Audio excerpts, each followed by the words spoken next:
This copyrighted telecast may not be reproduced, retransmitted, or used in any form without the authorized written consent of NASCAR Broadcasting. NASCAR would like to thank all of our loyal fans for your continued support, and we hope you enjoyed today's broadcast. Scott Wimmer will get a black flag for passing before the start-finish line. But boy, there's the car in the wall. One hard in the wall.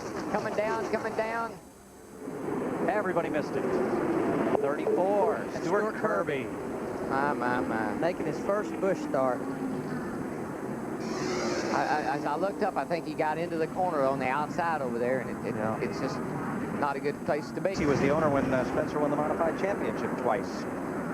See, he's on the outside there. I got a good idea that he may have run in there, and the cars in front of him were slowing down. He had to move out just a little bit, and when he did, he got it. There's just no grip in the upper groove right now.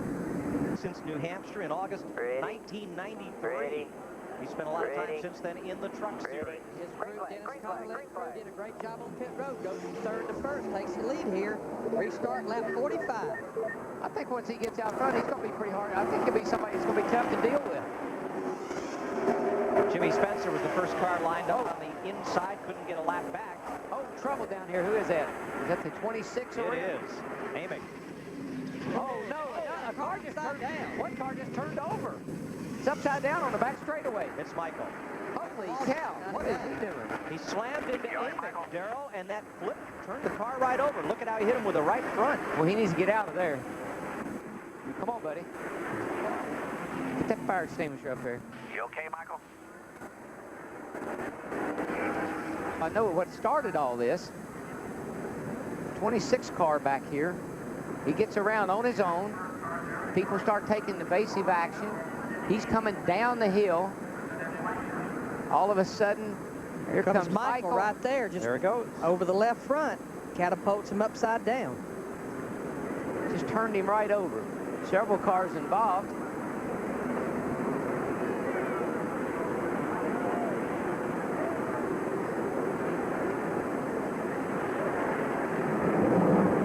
See the 26 car get around right there. And everybody's trying to crowd down to the bottom. Knowing he's going to go to the bottom of the racetrack. The 54 car. Yeah, Kevin Grubb is involved. So is Casey Kane. Yates's car, Casey Kane. As our boat sinks slowly in the west and the sun drifts away from the shore. Night falls in Texas, but we're still racing. Casey Kane spun coming out of turn number 4 to bring out this 4th caution of the evening. I think he was trying to get on pit lane, looked like, and he just was going way too fast. He gets her woed up right here. He's already been in an accident. He almost misses the end of pit lane. Of course, you're trying to get down to 45 miles an hour before you get to those clocking segments, just way too fast. And that's why we're under caution. So Casey's going to be held 2 laps. That's one for spinning on pit road and one for tearing up the man's grass. Here's our Old Spice race summary after 108. So you got to kind of like, I think you got to come to pit road and run your strategy just like the race is going to be run a full 200 laps. But no matter what, I'm not going to come to pit road. I have to come there for the fuel. I want to run it right to the last lap that I can run. And again, for a lot of these guys, Sprague and Riggs and Nemechek, that's not that many laps away. It really isn't. And I think, you brought it up earlier in the day, and I told you this is going to be exactly what's going to happen. The guys who can get on and off pit road the fastest are going to be in the best position to win this race. And, Hendrick has always been known for their fast pit crews. Be interested to see how Joe Nemechek's guys respond to it. And whether or not they play follow the leader and whether, Nemechek will come first or whether Jack Sprague will come first and how the rest of these guys will play it out. And the 21 car may be the guy in the worst position of them all if the green flag stop comes in. All right, we are 2 laps from halfway. Thanks, Jeff. Let's get an update from the 3rd place cars pit, Scott Riggs. Here's Matt. Mike, Harold Heil, and Scott Riggs' crew can keep coaching and cheering him on, telling him we're only now 1 lap away from halfway. It's money time, but Riggs is telling his crew chief Holly that his car is tight, and he gets Darrell Waltrip's least favorite term, the dreaded arrow push, when he gets up close to the 87.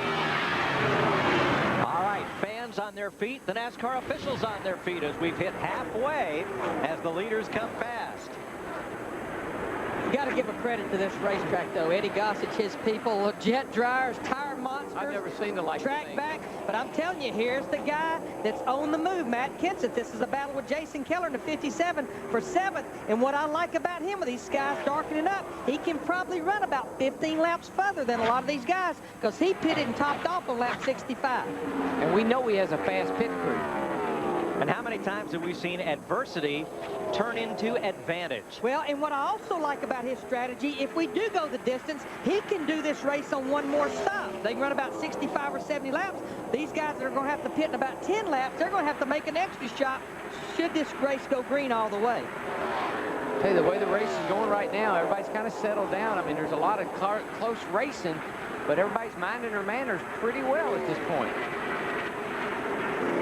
We talked early about vortex theory, whether you believe in it or not. Darrell and I do, that these cars, the heat they generate whirling around this racetrack, create a vortex that keeps the rain away. And as a race fan, I want to believe that. I do too.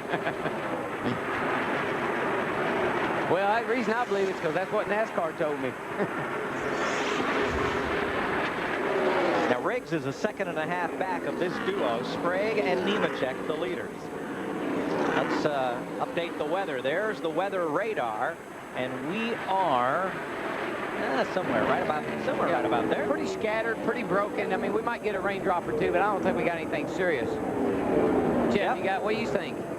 Well, what I'm saying, Darrell, is with this broken stuff you see right in here, it's kind of like breaking up right in this area here and here. And it seems like, you know, looking around outside the door, I've been outside a couple times looking at how the wind's working, and it looks to me it's going to possibly miss us.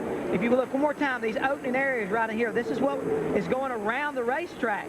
And I really believe that this is going to be what these crews are watching. They're seeing how this is kind of breaking up, and you got to figure the race is going to go the duration rather than get hit by another rainstorm. Let's see what Larry Sprinkle thinks. Well, and just to further educate my fans out there, green means rain, and Darrell, there was no vortex in the 92 Southern 500. Trust me, the rains did come. Larry Sprinkle is not Larry McReynolds. He's a Charlotte weatherman. Yeah, actually, by that name. He is. Larry's a hippy-dippy weatherman.